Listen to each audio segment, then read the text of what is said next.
the young and the restless spoilers. The warm morning sun of Genoa City did little to alleviate the tension in the hearts of Adam and Chelsea as they prepared for their scheduled FaceTime call with their son, Connor. The restrictions imposed on them had stripped away the privilege of visiting him in person, and virtual calls had become their only means of communication.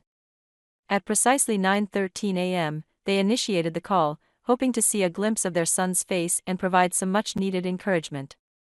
As the screen flickered to life, Connor's disheveled appearance and scowl were immediately apparent.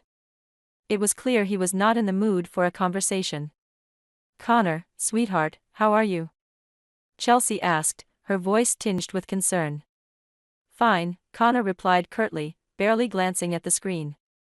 His tone was laden with annoyance, and it was evident that the timing of the call had disrupted his sleep. "Sorry to wake you up, buddy," Adam interjected, attempting to smooth over the rough start. "We just wanted to check in and see how you're doing." "I'm tired. I didn't sleep well," Connor snapped. His irritation was palpable, and the sight of his parents seemed to exacerbate his mood rather than alleviate it. Chelsea and Adam exchanged worried glances, their son's agitation cutting through them like a knife. "We miss you, Connor.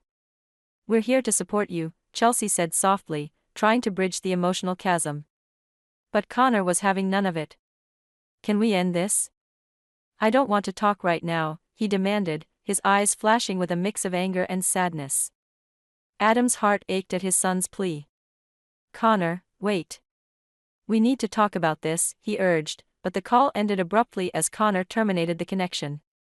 Frustrated and desperate for answers, Adam immediately contacted Connor's doctor. The news he received was disheartening. "Connor has been very resistant to treatment," the doctor explained. "He's angry and refuses to cooperate. Can we bring him home? Or at least get a different doctor?" Adam asked, his voice laced with desperation. "I can't stand seeing him like this." The doctor sighed. "Changing his environment or physician might help, but we need to consider his emotional state. He's feeling very isolated."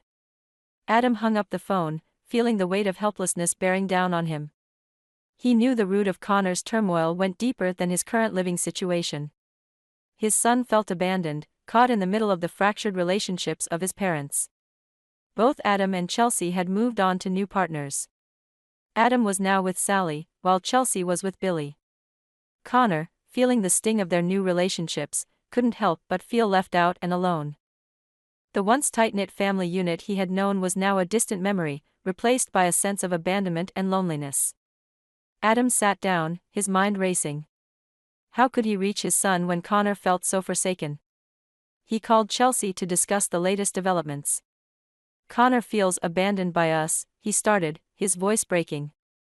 "We need to find a way to show him that we're still here for him." Chelsea was silent for a moment, absorbing the weight of Adam's words. "He's right, Adam," she admitted.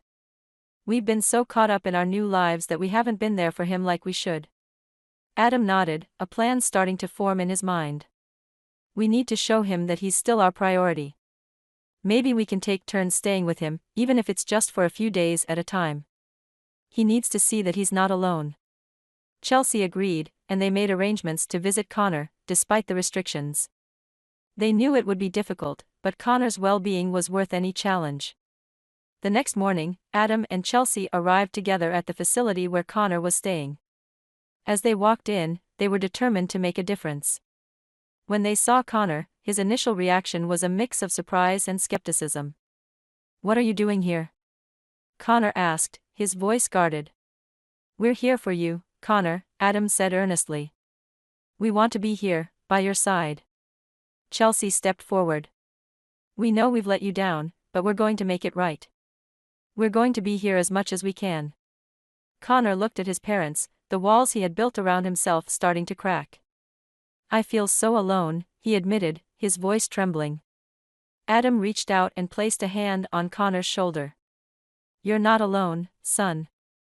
We're here for you, and we're not going anywhere."